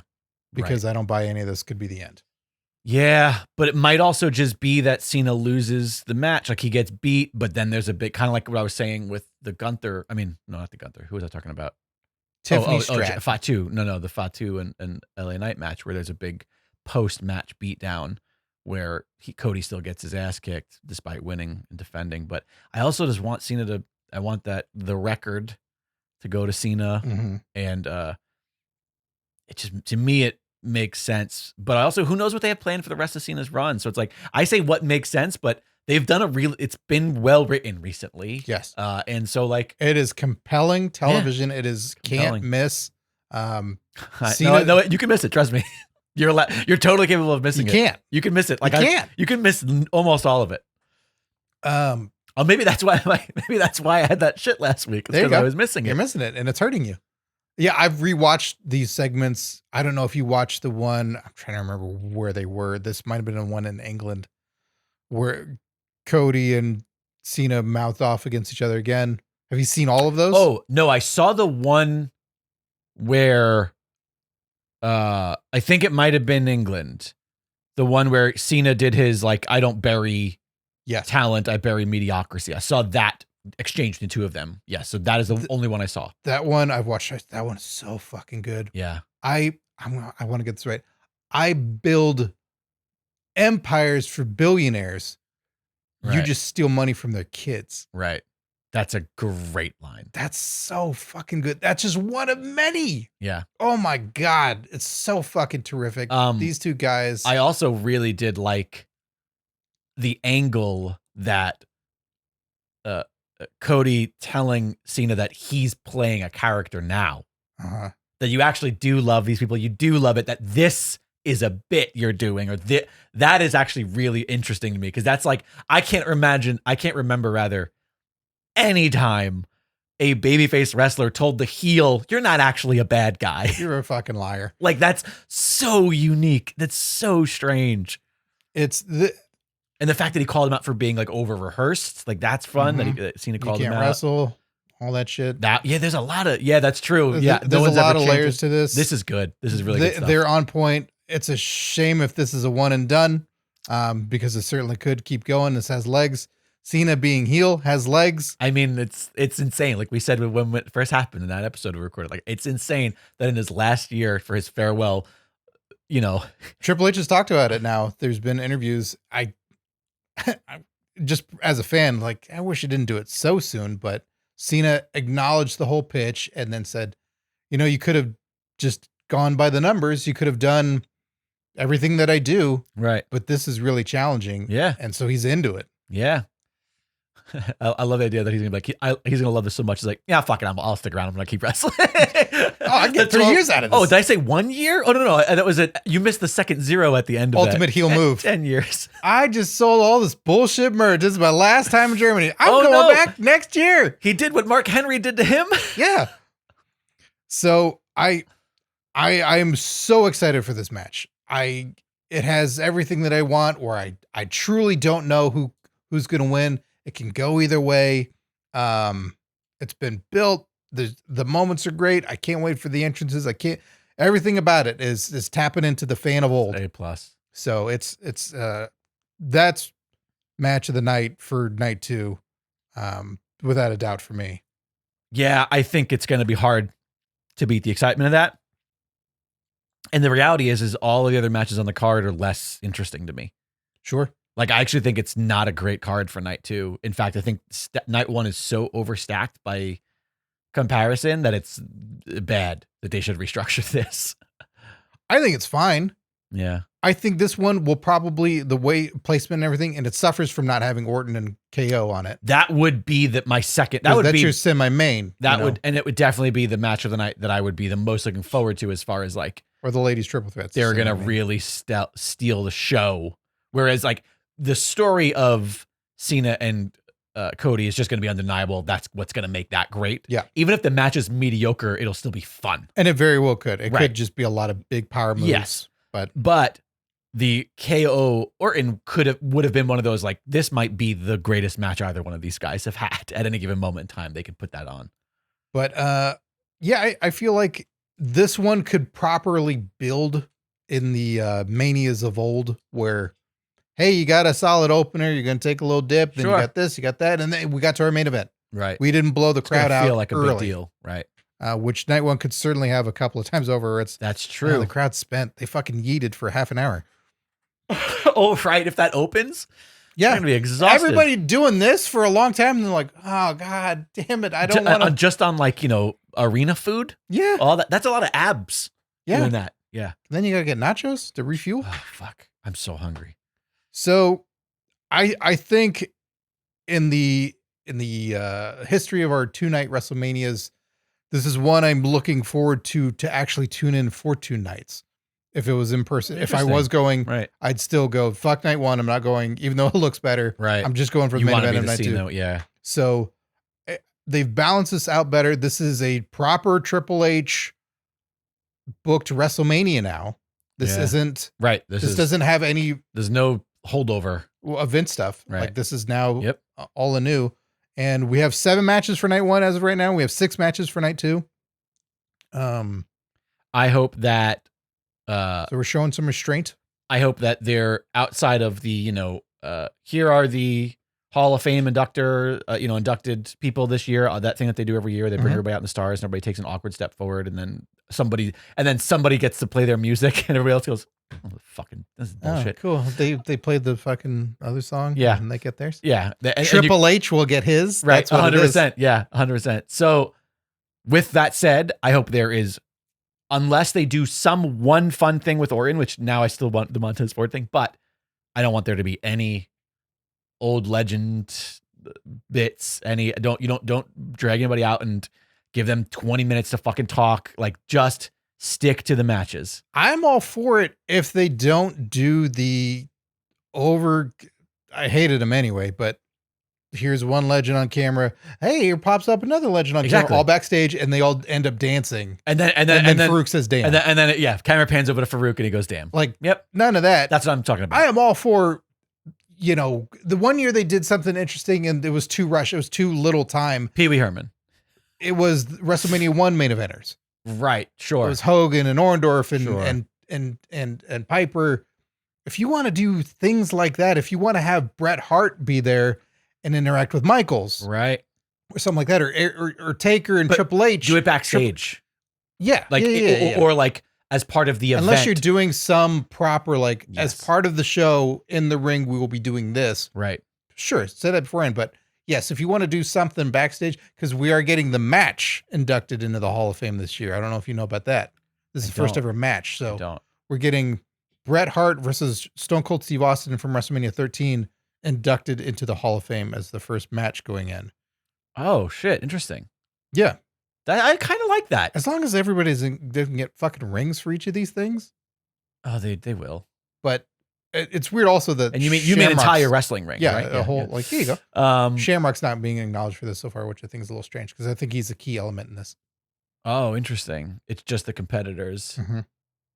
Are they going to be there to accept? Yeah, because that's also part of it. When is it? Is it Saturday? Is it Friday night after SmackDown? Tony Hitchcliffe's probably giving the all away.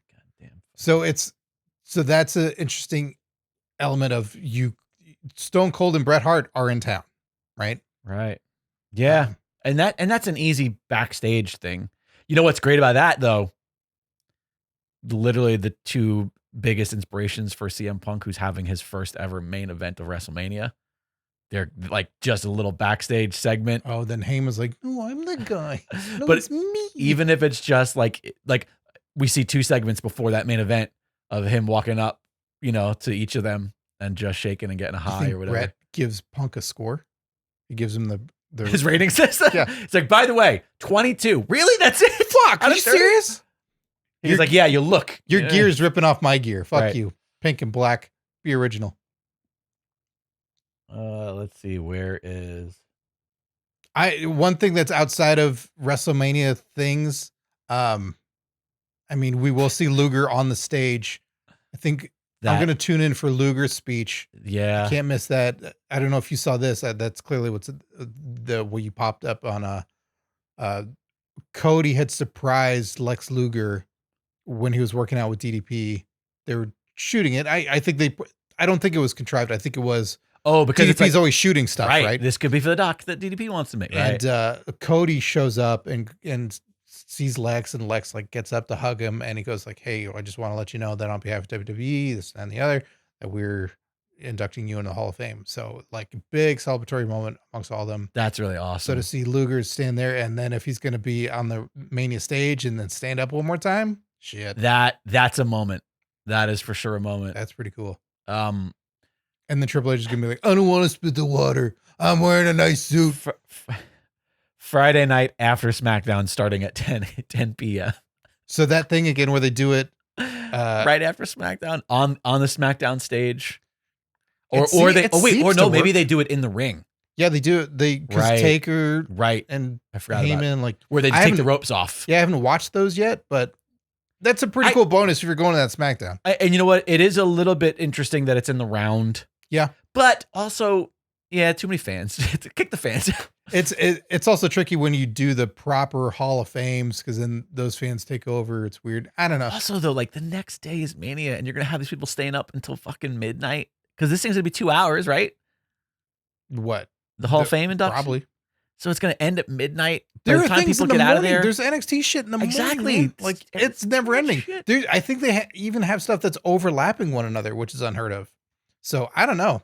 I don't know how all this shit's going to shake down or who's going to watch what. Cause I'm old, But okay. I don't have the capacity to take everything anymore. So if I was 20, I'd be trying to watch everything. I'm sure.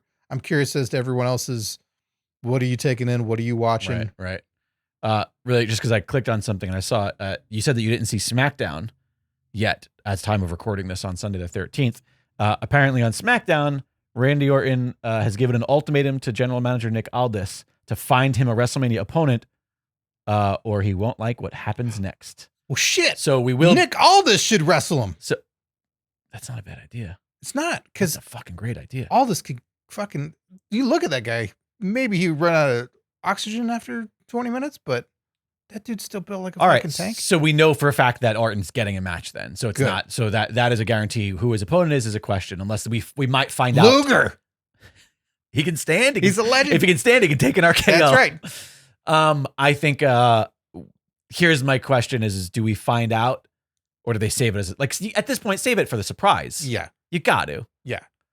Because whoever it is will be fun. And you know what? That's another thing that you mentioned about just people being in, is that if people like Brett, I would do maybe Brett because Brett versus Orton. No, that would be fun. No, but what I was getting at was like when Orton does the like, well, who's my opponent going to be? You can have one of whoever it is, either music hit, and people go crazy, and then they're introducing Stone Cold's music hits, and then everyone's like, "Oh my fucking!" And he's like, there to introduce. Oh no! I'm wearing a suit. Everyone, see, Yeah. I'm not in. That's why I would think maybe that's why I said probably more so Brett because I feel like I realize that if that is Stone Cold music hit, people will go ape shit and people still do it with Brett. Yeah, but I think it's more obvious that Brett isn't wrestling, where Stone Cold wrestled 2 years ago.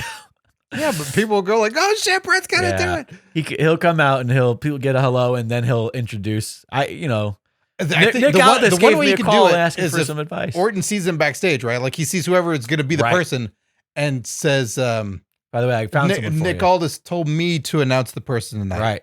Like, Yeah, then that's fun. You could say Not a that. surprise. Yeah. So people know Maybe. it's not them, but they'll still fucking hope that it's. But I mean, I don't know. I think that's a fun option. I'm trying to find ways to play the music in the arena because I feel like that's always a fun thing. And like I said, well, I don't want a bunch of that nonsense.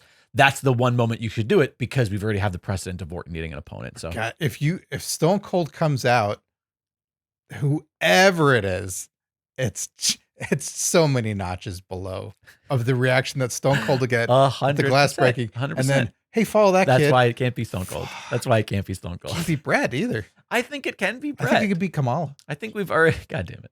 All right, there you have it. Anything more that you want to add before we Hotline call. wrap this up? Yeah, we got a hotline call. Yeah. Hey, you want to call the PWP hotline? You could do that over. Go ahead. You had something to say? I was going to say, you raise your hand to follow up to that in class. is we will be reviewing WrestleMania the Monday, schedules permitted and throats not swelling to ungodly proportions allowed. I think Monday at, you want to say 12:30 Pacific Standard Time? Hopefully. We're going to go live for a WrestleMania post, what do you want to call it? Review, reactions. And it's going to be available on the Patreon to everybody, not just paid patrons. Whoa. So we're going to open up the live stream Monday, the 21st at 12:30 Pacific Standard Time. So it should be before Raw on the East Coast. So if you're going to be watching Raw, you'll still have time. You just watch us before it, hang out with us, and then we could all go into Raw. We're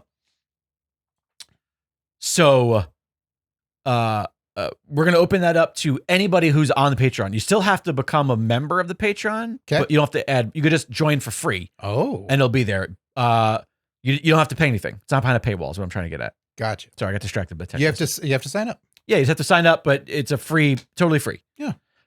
So we look forward to doing that. We're hoping we get a lot more people in the live stream for that because it'll be fun to have a bunch of people there chatting. Going, no way this match sucked. No way this match sucked. Hey, did you guys answer Alice Rader's questions? We did, and they're going to come up. So there you go. And of course, as always, if you just want to call in with your thoughts on the event or anything really, the hotline is open 24 hours a day, 7 days a week. 52 weeks a year, 10 years in a decade. All right, Jesus Christ. 747-666-5606. That's 747-666-5606. And you can have your voice right here over on the PWP program. Just basically like say you do your own wrestling podcast. Yeah. With minimal effort. Just like this fella right here. Hey everybody, it is Mask Llama of the Legendary Fighting Federation, and you're asking about which match I'm most looking forward to at WrestleMania. And I'm sitting here in the parked car, you're welcome, producer Jake, and just trying to figure it out. And I think, honestly, Roman versus Seth versus Punk. I can appreciate that Punk has finally got his main event. I think that's really cool. And I think, I'm going to enjoy the intriguing story of what happens with Paul Heyman. You know, it's since I don't actually watch WWE right now, especially not WrestleMania. I know, but the ads were overwhelming last year. And I'm just taking a step back from WWE right now for reasons. And yeah, so I have to follow the stories. And I think right now the most interesting story coming from this is going to be what's going to happen with Paul Heyman. Could be wrong. Been wrong a lot in my life. But for now, yeah, I think that's where the interest lies. Anyway, I hope that y'all get a chance to watch it. I hope that y'all enjoy it. Take care. Have a great day. Okay, so the prompt that you left on Discord was what match you're looking forward to the most. And he's looking forward to a match he's not watching. So but he might. But how can you look forward to something that you know is not happening? He's looking forward to the story the most, sounds like. Okay. It seems like he's Suck on that El Grande Americano. It seems like he is not watching at all whatsoever, he said. Look, maybe he's trying to be a little more like you. What, too fucking busy and ill to do anything that he enjoys? Whichever way you have to do it, you know. I think that just the Punk of it all, Punk is always going to have the most of my interest, so I agree with him on that. But the Cena thing is just hard to ignore because of, they're both monumental, in the sense that hey, this is the first time ever we're getting Cena's last, I know it's a weird thing to say, but first time ever we're getting Cena's last WrestleMania match and him as a heel at Mania. Also first time Punk's getting a main event on night one. Doesn't feel exactly the same way, but, it's still, it's the main event of a show. That's how you bill it. And tickets are sold separately, so it's not just if you buy one, you're going to both. Right. So it's still right. You are selling tickets for a Mania of night one. Absolutely. Well, there you have it. Once Rapid again, fire, lightning round. Oh shit. Okay, I was just going to do the whole one more time. 747-666-5606 if you want to get your calls in. Yeah, because we're going to be reviewing WrestleMania, so hit us up with your thoughts. We'd love you in the chat as well. But if there's anything you want to record beforehand, the lightning round questions of Alice Raider for the end. Who's the over/under and time spent on entrances? Now that you've heard everyone, I think Cena. I think I might still go with what my gut instinct. You think Cena's going to be the longest? I think he's going to be one of the shortest. Really? I just think they're going to put a big deal into it, a big production into it. He's a bad guy. I think they're going to strip it all away. Interesting. It's ECW style where he's got the towel behind his head and he just walks down. Can I say The Rock, even though he's not one of the competitors? Sure you can. I think Cody was a valid choice. I think also Seth Rollins, Logan Paul, but I think my number one longest entrance here is, I'm still looking at all these here. I'm going to go Charlotte Flair. I think they're going to go something ridiculous. Right. That's a good guess.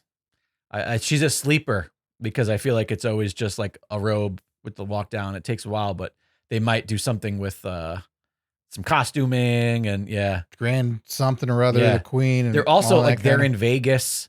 So there's all that Caesar's Palace-y kind of vibe, that they enjoy. Where are they actually? Are they just in the arena that I don't remember the name of the joint. Oh, okay. It's a fancy joint.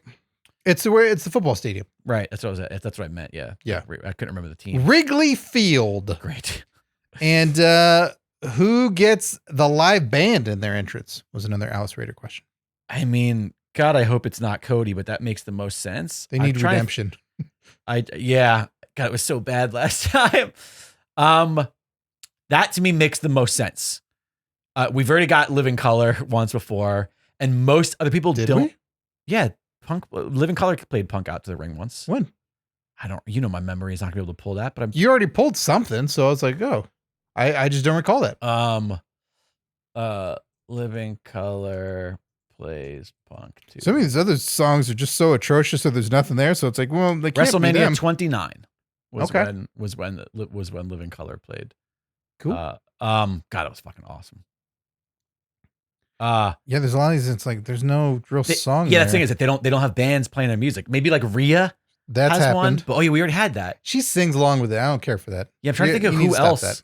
Who else has? Logan Paul has something now, but it's too much of a pop star. Never stop. You know what? Yeah, it might be like a hip. Oh, you know what? What about? Oh wait, doesn't he sing his own music? I was gonna say what about Jay, but I realized Jay is his own singer.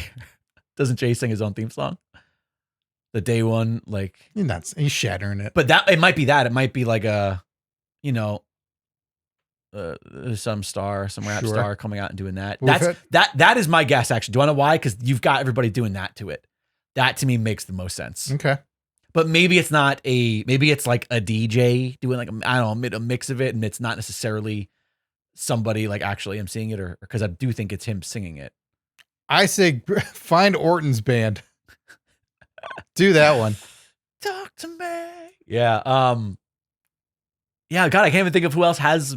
I'm struggling to think of who has a theme song. You've got the list in front of you there. Yeah, I mean, like I said, a lot of these aren't great. If you wanted a band to come out to just do, they've had Romans where it was right orchestral, right? Yep. You do Rey Mysterio's. That could be fun. Okay. Something just exciting for him since he can't dress as any comic book characters anymore. Got that fucking cease and desist. Yeah. There's also like, we do have like, people, they've done like the bagpipes and stuff for Drew. Like there might be, some big spectacle for somebody who does have just like a orchestral. Penta's a good one. That'd be exciting. That would be exciting for him. But the fact that it's in a multi-man match I feel like it would only be somebody, if it's not he's first, Punk or Roman. Yeah. Because you got a book in that one. So someone's got to come out to be exciting first. And you have the two Judgment Day guys, whether or not they get separate ones or not. But then Breaker is at the end. He's champ. So people are excited, but you can bookend it with that. Yeah. These are all good options. Yeah. I still think Raquel Rodriguez, terrible option. Yeah. I still think my vote goes to Jay. I think that they'll do something with that song that everybody loves it. And it's like that, because when it comes to interactivity, the big songs right now, I think are Jay, Seth Rollins, and Cody Rhodes. Like those are the songs and then a little bit of Punk too, but I think less so because all those other ones have a audience participation part. Yeah. Orton, Rhea, those are all up there as well. Yeah. But I think to a lesser degree. You don't watch. Oh, okay. I guess so. They sing along. They sing along with Orton's. Sure. Yeah, you're right. People go. But I guess I was pulling Nutter Butters. I think I was pulling that off of the table because of how old it is. But yeah. No, it's stronger than ever. All right. I'm glad that we did this rapid fire, like you said. We did, but then you guessed half the people. You guessed half the people. No. I came up with two really good ones. Charlotte Flair's music, entrance, everything. Great. They're gonna have a band for Paul Heyman and the ECW theme. And then he'll have a little microphone and go, Extreme. I love it. Championship. Yeah, dig out the old 7-string guitars from those Ibanez's from 2001. I'd pop for it. Tell you that. So yeah, there you go. I'm excited. I think I'll try to join the Discord because I don't think I'm going anywhere for this. I don't even know if I'm going to go to anybody's house. Night one, I'll be around in the Discord for sure, 100%. Which is totally free for our listeners. If you want to join the Discord, right, as well as joining the Patreon, which you can join for free. But join both. You can find them both on the links on, I always forget the website's name. pwpalskis.com. pwpalskis.com.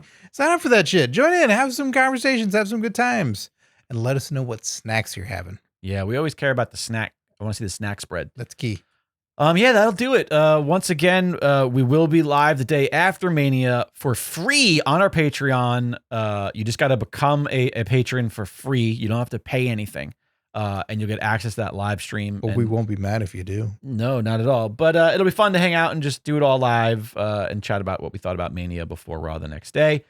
And of course, those who do contribute to the Patreon, your Patreon goes a really long way. We really appreciate you. Scott, we need to thank our current Patreon Palskis. Thank you to everyone who helps support the show.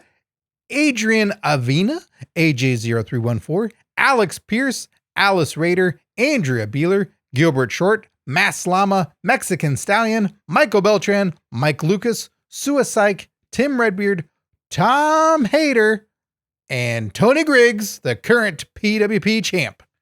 Thanks to each and every one of you for your continued support of the program. We absolutely could not do this show without you. That'll do it. What else? Snag some sweet PWP merchandise like this lovely hat. We got Dragon Wagon Radio. We got so much good stuff over at the shop over at pwpalskis.com. And follow us on socials. I don't really use them other than Blue Sky anymore. You can find I like those Instagram posts. Dragon Wagon Help Radio boost on the Blue algorithm. Sky. But yeah, absolutely. The posts on Instagram and Threads, they're the same account. So those are all at PW Palskis. The Blue Sky is Dragon Wagon on Blue Sky, Dragon Wagon Radio, I believe. I'm sure if you just search Dragon Wagon, it'll be the only thing that comes up. And that'll do it. We did it. We did it. Thank you guys for joining us. We hope that you have a very fun Mania. Enjoy all the festivities. Thanks for hanging out with us. Always a blast hanging out with you, the Pro Wrestling Palskis.